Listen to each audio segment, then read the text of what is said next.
আজ যাব তৃতীয় নম্বর বিয়েবাড়িতে, যেটা ছিল রিসেপশন পার্টি। তো চলো এই বিয়েবাড়িতে যাওয়া যাক। দেখো আমি রেডি হয়ে গেছি, ওইদিকে ভাই বাবা মা সবাই রেডি হয়ে গেছে। তারপরে আমরা চললাম গাড়ি করে, এই যে মেন প্লেসে পৌঁছে গেছি আমরা। দেখো কি সুন্দর লাইটিং করেছে, আর অনেকটা দূর থেকে লাইটিংটা করেছে, বেশ দেখতে সুন্দর লাগছিল। তো চলো যাওয়া যাক, কীরকম করেছে ভেতরটা দেখা যাক। এই দেখো কতটা লাইটিং করেছে, অনেকটা রাস্তা, বললাম না অনেকটা রাস্তা লাইটিং করেছে, প্রচুর রাস্তার লাইটিং করে তারপরে এই দেখো এই জায়গাটা করেছে খাওয়ার প্যান্ডেল, আর এই দিকটায় করেছে হচ্ছে বিয়েবাড়ির মেন গেটটা করেছে। তো দেখো এখানে লালে লাল কি সুন্দর লাগছে এদিকে মেন গেটটা দেখতে।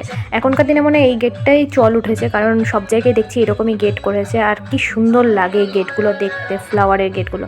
আর এই দিকটা করে হচ্ছে নাচার জায়গা, নাচার জায়গাটা দেখো নিচটা বেশ ডিস্কো টাইপসের রয়েছে, এই জায়গাটাও বেশ সুন্দরই লাগছে দেখতে, বেশ লাইটিং দিয়ে করে দিয়েছে। তো চলো এরপরে আমরা এখন ভেতরে ঢুকবো।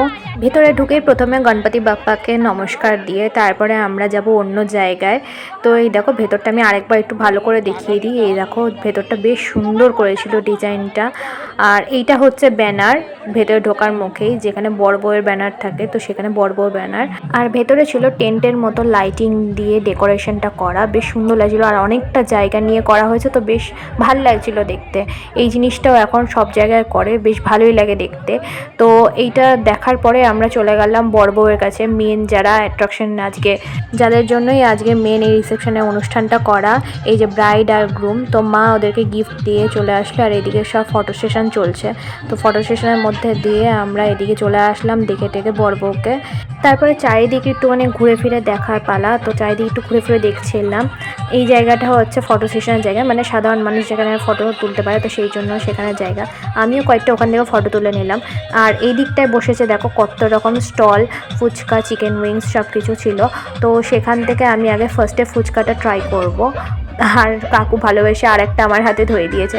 তো এটা শুকনো ফুচকা নিয়েছিলাম বললে এটা খেয়ে নিলাম শুধু শুধু। তারপরে চলে গেছিলাম চিকেন উইংসের দিকে। তো চিকেন উইংসগুলো দেখো কি লোভনীয় লাগছে, একটা প্লেটে দুটো দিয়েছিল বলে আমি আর একটা চেয়ে নিলাম, 3টে করে নিলাম। তারপরে একটা জায়গায় বসে নিয়ে এখন আরামসে খাওয়া দাওয়ার পালা। তো চিকেন উইংসটা একটা নিয়ে খেয়ে দেখলাম, খুব সুন্দর খেতে ছিল চিকেন উইংসটা, যেমন KFC স্টাইলে সেরকম স্টাইলেই করতে চেয়েছে, খুবই সুন্দর হয়েছে। তারপরে চলে গেছিলাম কফির কাউন্টারে। শীত গ্রীষ্ম বর্ষা আমার কফি না খেলে চলে না, আমার বিয়ে বাড়িতে হলে কিংবা বাড়ি আমি সব জায়গায় কফি খাবোই, আর পকোড়া খেয়েছি তো তাই জন্য কফি তো একটু খেতেই হবে। তারপরে চলে আসলাম আমরা মোমো কাউন্টারে, সেখান থেকে গরম গরম স্টিম মোমো দিয়েছিল। তো অনেক রাত হয়ে গেছিলো বলে সসটা খতম হয়ে গেছিলো, ওটা ছিল না, সসের বদলে আমাকে একটুখানি স্প্রিঙ্কল ছড়িয়ে দিয়েছিল ওপর থেকে, একটু গুঁড়ো মশলা ছড়িয়ে দিয়েছিল।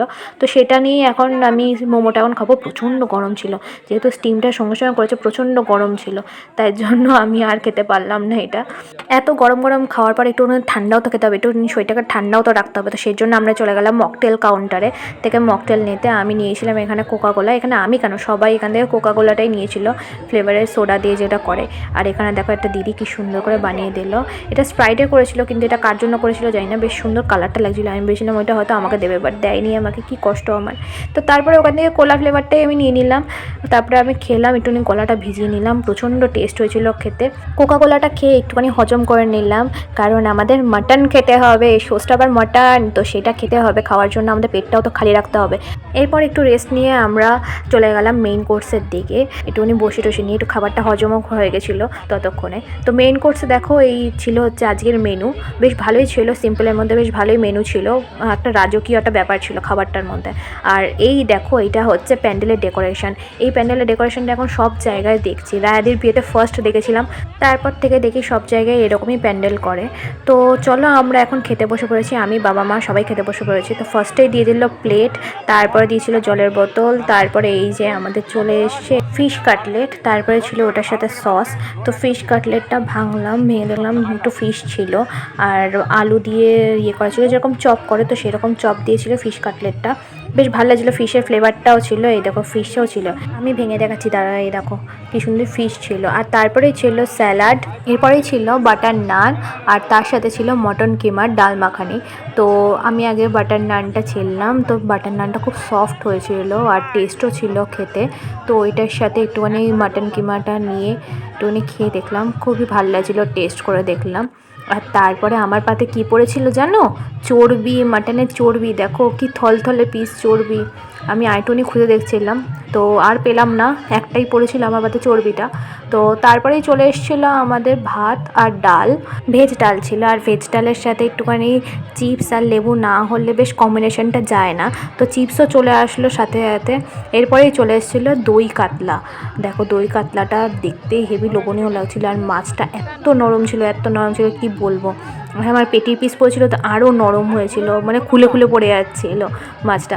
আর তারপরেই চলে আসলো বাসন্তী পোলাও, ঝরঝরে বাসন্তী পোলাও, যেটার মধ্যে কাজু কিশমিশ একদম ভর্তি দেওয়া।